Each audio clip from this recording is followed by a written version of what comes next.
आप सभी सम्मानित दर्शकों को, बहुजन समाज के लोगों को क्रांतिकारी जय भीम, जय मंडल, जय संविधान, इंकलाब जिंदाबाद, उल गुलाम जिंदाबाद, जय अशोका करते हुए आप सभी लोगों के बीच में वन नेशन वन एजुकेशन भाई अजय मोहन कुशवाहा के साथ जुड़ने की कोशिश करता हूं साथियों।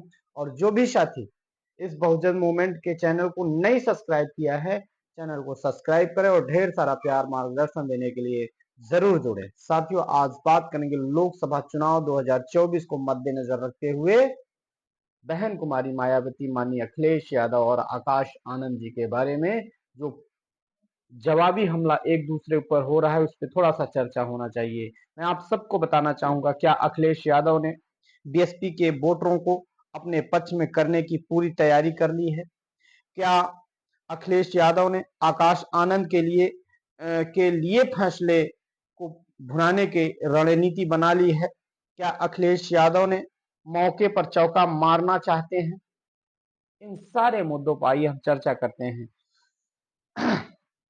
इधर बहन कुमारी मायावती जी ने आकाश आनंद एक बेहतरीन, शानदार, धीरे धीरे वक्ता बनने की कोशिश में बीजेपी पर हमला करते हैं और इसी बीच बहन कुमारी मायावती जी ने उनकी सारी जिम्मेदारी अपने हवाले कर लेती हैं और उनको फ्री कर देती हैं नेशनल कोऑर्डिनेटर पद से, और भी तमाम पदों से, बीएसपी के पद से इस्तीफा ले लिया जाता है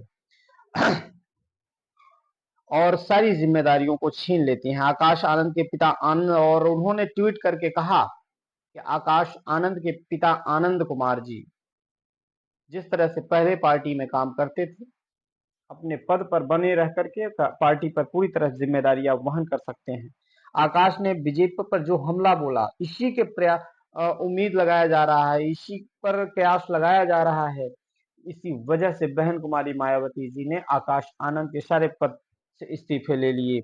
इधर आपको बताते चलूं, तीसरे चरण का चुनाव होते ही यह फैसला आया है। अभी 4 चरण का चुनाव बाकी है साथियों। ऐसे में अखिलेश यादव की रणनीति है बीएसपी वोटरों को अपने पक्ष में, अपने हवाले में ला करके इंडिया अलायंस गठबंधन को मजबूत बनाना। क्या आप बताइए, क्या इनके इस रवैये से, बहन कुमारी मायावती जी के रवैये से, क्या अखिलेश यादव सफल हो सकते हैं या चौके मौके पे चौका मार सकते हैं? आइए, सोशल मीडिया के माध्यम से अखिलेश यादव ने क्या पलटवार किया, मैं आप सबको बताता हूं।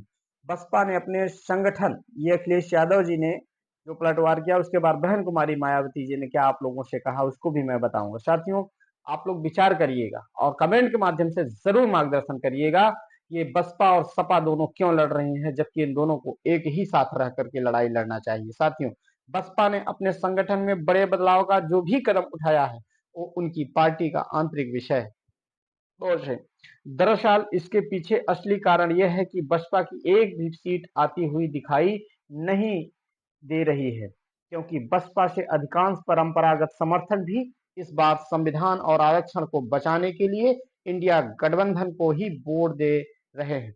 इस बात को बसपा अपने संगठन की विफलता के रूप में ले रही है, इसलिए उनका शीर्ष नेतृत्व संगठन के इस इतना बड़ा फेरबदल कर रहा है।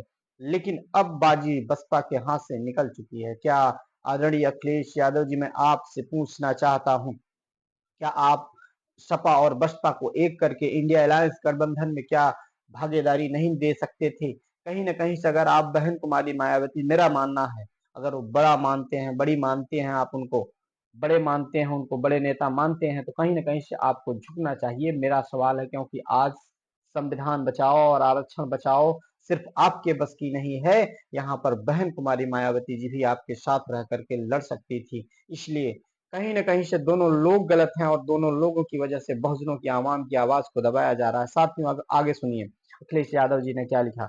सच तो यह है कि जब बसपा का प्रभाव क्षेत्र होते हुए भी पिछले 3 चरणों में उनकी एक भी सीट नहीं आ रही है, तो फिर बाकी के 4 चरणों में तो कोई संभावना बची ही नहीं है।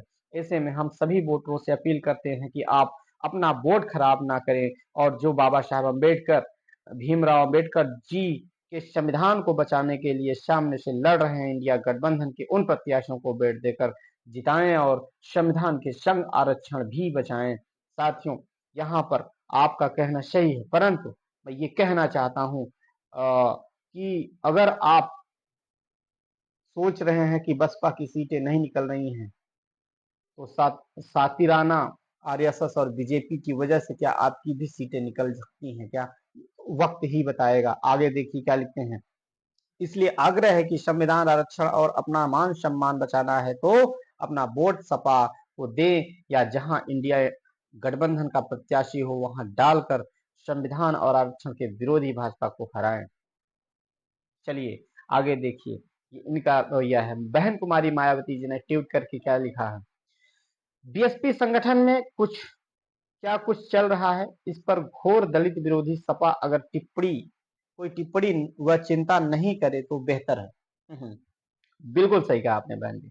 इसके बदले सपा नेतृत्व को चुनाव में उतार गए, उनके अपने परिवार व उनके यादव समाज के प्रत्याशियों का क्या हाल है इसकी केवल चिंता करें, क्योंकि उन सब का हाल बेहाल है। बहन कुमारी मायावती जी ने ट्वीट करती हैं। दूसरा, सपा का चाल चरित्र व चेहरा हमेशा की तरह आज भी जबरदस्त दलित पिछड़ा हुआ, संविधान में इनको दिए गए आरक्षण आदि के अधिकारों की विरोधी पार्टी का है।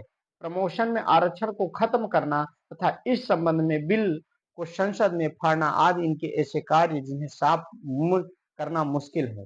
साथियों अगले क्या ट्वीट में लिखते हैं। और साथ ही बीएसपी सरकार द्वारा बहुजन समाज में जन्मे